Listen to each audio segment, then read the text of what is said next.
na-echighatara na ezumike ndị na-ege anyị ntị ọ bụrụ na ị ka na-agbanye ihe onyonyo anyị ọkwa ahụike bụ akụ ka ị na-enene ọ ka bụkwa nwanne gị nwaanyị Esther Ugonwejem mụ na nwanne m nwoke John Alamaka nọ n'ebe a electropathic.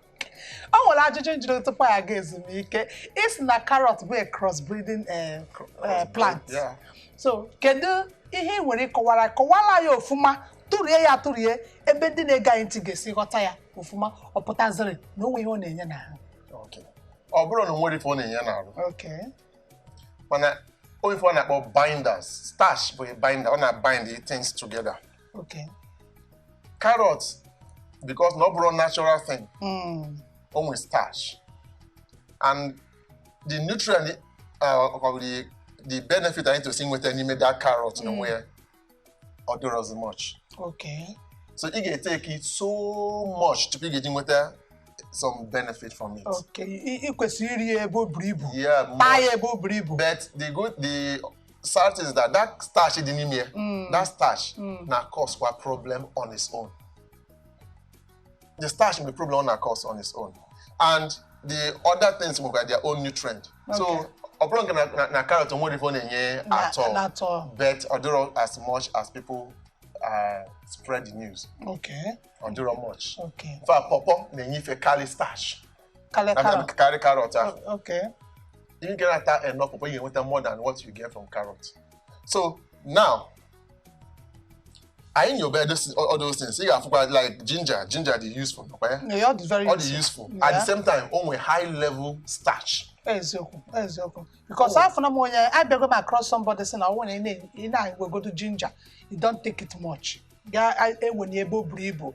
Ni neto ho se dekwa mma na ho. Eta kosko egbu na. Exactly. Just like garlic. The man has a garlic. Garlic the good.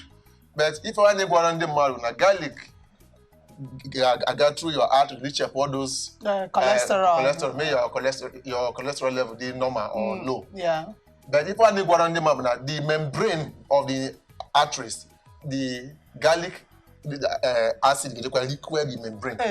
Only check the membrane or cause another problem. Okay. So only get na one part, obuegi na the other part. So you can balance. So you gotta be very, very careful what you do. Okay. And my key feel like I dig deep into natural food.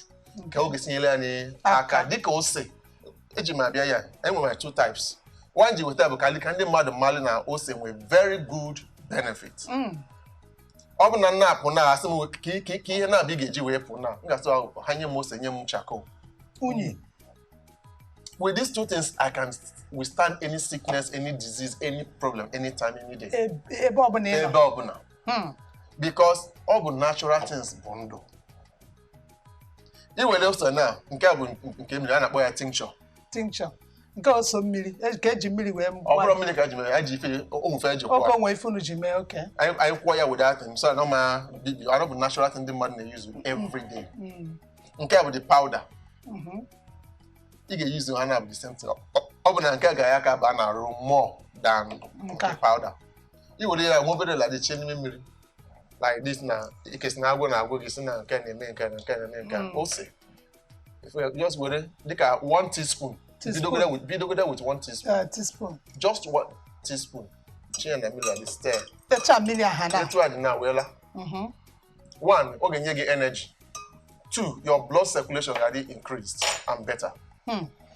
3, if you have places you have problems and that maybe circulation and there are gas of malaria, you will you see what is happening.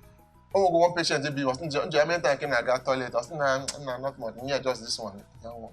Within 6 hours, I got toilet. Since I don't know gas toilet normal. I don't know if you make no too much. We don't say aqua mix with me. Rub one at that place. I got for you. I got for you mobile, but after a while, you got for that place to get circulation. Blood will flow into that place and healing starts.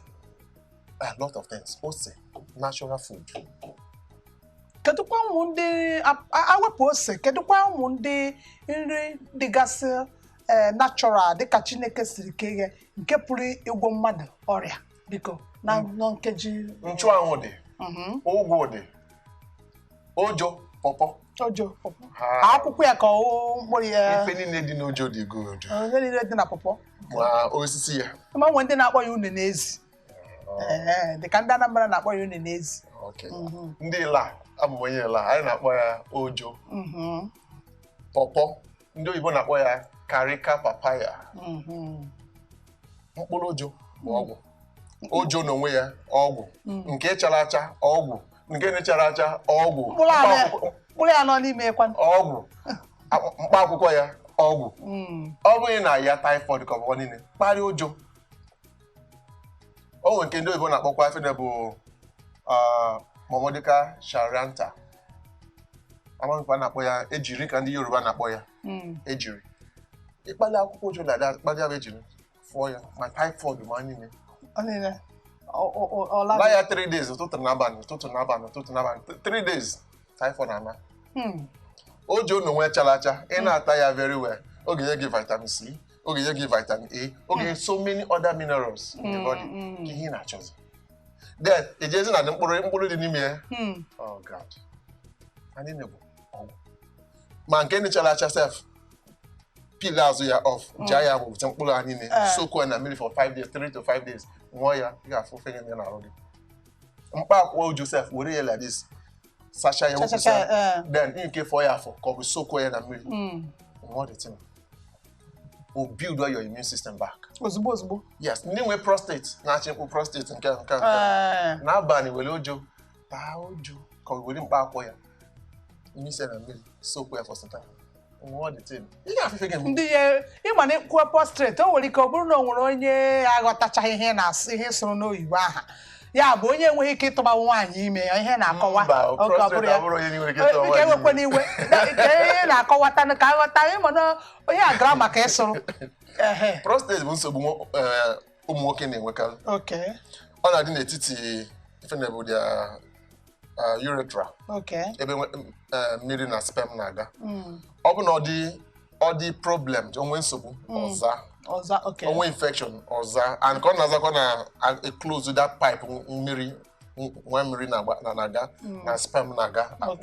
The more ọ na-eclose ya, the more the man ga na-enwe problem with urination. Ndị na man ga na-agbazi nwa mmiri every time pịa n'abalị ha naba agaga anyụ mmiri about 4-5 times before cheerful.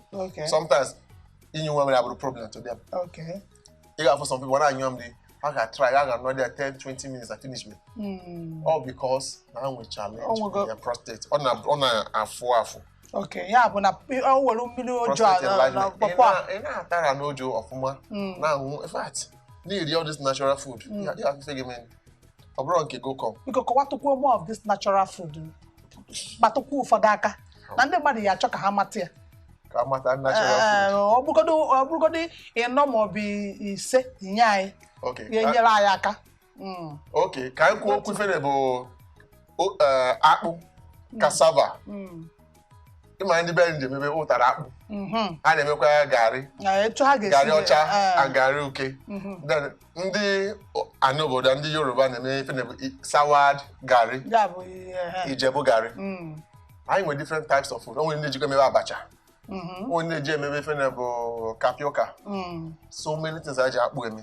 Mana the truth bụ na akpụ abụrụ food Chukwuke na ala Africa anyị. Ọ bịa. Ndị Portuguese bịa Africa, ndị weta akpụ bịa Africa. Ị na-ara akpụ tara bụ ikufe dị mma mana o nwere so much cyanide.